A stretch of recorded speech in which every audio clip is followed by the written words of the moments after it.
Hey everyone, thanks for tuning in and taking a peek at my custom i7 recording studio PC that I just built. So we'll start with the case. I chose an iStar D400 SE with the blue doors on it. You can get them in different colors, but I chose the blue. I think it looks pretty spiffy. And first view of the case here, I'm really liking what I see. This thing's a monster. It's pretty heavy. It's got more than enough space. It comes with a few accessories. Here is the USB cable that connects to your motherboard for the front, and let's see what else we got. Some wire ties and some brackets here for the card slots in the back. It's got 7 slots, so once you got 7 cards you'll need some of those. And this bag's got the keys for the locks, which I won't use, and also this little plastic guy here, which I have no idea what that thing is for. I even went over to the manufacturer's video and they just kind of skip over it and don't really mention it, so I'm not going to really be concerned about it. There's another bracket here in the bag with a couple little screws here. It probably depends on what board you're using. And we got another bag with some other screws in it. Not as many, but these screws are hex head screws, so they got that 6-sided head on them. And the other bag of screws, we have smooth head screws and all the standoffs for the board. This case didn't come with any instructions, so it doesn't really tell you what that one little plastic piece or the bar is. Screws and, wire ties and brackets for the back are pretty self-explanatory. Taking a look at the case here, just want to give it an overview and see what I'm going to be in for, what I need to kind of take apart. I already know that fan there in the back's coming out. We're replacing that with something better right from the get-go. There's also a fan in the front, which I'll kind of spin around here. The cage, there's those cages on the left and right, and the fan sits behind the one on the right, so I'm going to have to take that out. I'm going to do this first before I put anything in. And I'll get the fan mounted up there in the front, that 120. In the back here, there's 2 slots, but it only comes with one 80mm fan. The stock one, like I said, I'm just going to pull that on out. We'll replace that. I'll probably pop in 2 into the back here. Fans I chose were the Noctua. Got 2 80mm fans for the back. These are less than 20 bucks a piece. More than worthwhile investment. For the front, 120mm fan, same thing. It's about 25 bucks for that fan. So we're going to replace all 3 of those and do it right from the get-go, especially since it's kind of a high-end build. Here's a look at that fan I pulled out of the back. There's such a big-time difference between that and the Noctua. The quality is just so evident.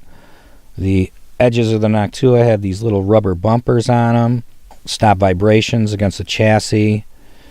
The weight of them feels different when you tap on it. The one on the left makes a real high-pitched sound.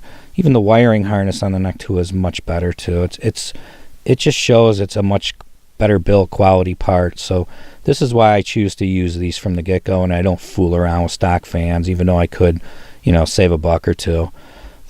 Even the fan blades feel like they have a little kind of a rubberized feel to them slightly. That's what I'm going to use. I'm going to do the 280s and throw those stock fans out and replace them with the Noctua. Here in the back, it's got these little rubber push pin guys that kind of look like tall pawns from a chess set. And you just push those through the hole and you kind of work them through the other side and they'll snap into place. It's a good mounting system, I think. Here in the front, I've got the 120mm fan already installed. Put the cage assembly behind it already, so that's all ready to go. On the left side, there's a filter in that door. There's actually a filter in both doors on the front of the case, which I think is a real nice touch on the iStar case. On the right side, I added a card reader. This way I don't have to add any externals or cords. Above that, added your typical LG DVD, whatever drive. It's got Blu-ray, but I don't intend to watch Blu-rays or rip them or anything like that, so I really don't need that. Here's an overview of the top. I kind of got in a hurry and just put it all together.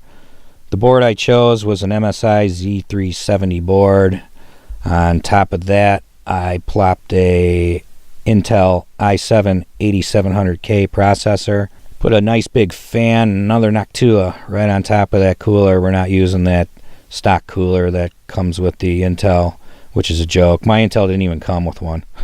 In front of the cooler, I've got the RAM, G-Skill. I started out with only 2 sticks, 16 gig, but then I went and bought another 16 and loaded it up. So I got 32 in there. I should be pretty much ready for just about anything. Now the power supply, I originally started out with a Seasonic. That sucker didn't even work out of the box and fooled me into thinking that it was working, which gave me a huge headache.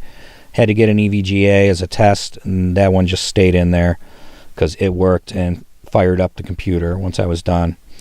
Over here on the right side, I've got a samples drive. That's a 4 terabyte drive for samples for recording programs and also DVDs and things like that. On the other side, I've got another 4 terabyte drive down there at the base. That's for recorded music. Above that, the CD DVD drive. See that little blue cord? Because it's a Blu-ray cord. A 500 gigabyte Samsung drive, which I'm running Windows 10 on. In the back, I did 2 fans, the 280 millimeter fans with all the push pins. That's all installed now. And it'll be exhausting all the hot air out the back.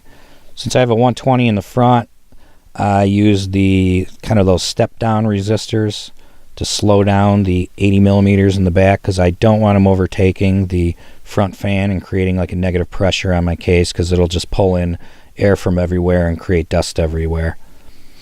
On the back, Asus card I added for Wi-Fi. That gray plug we'll talk about in a second. Over there on the right, that's a sound card for my EMU 1820M with the daughter card. Now that gray plug is a custom mod of mine. It's actually a Chrysler stereo wiring plug, and for easy disconnectability there on the back. It routes over, and what that's for is for my power on and system lights for the computer. I have them mounted up in my rack, so that key there, that's my start for my computer. So I have a key start kind of like a car. And also security too. If I want, I could take that key with me and you can't turn my computer on. Here's another look at the board.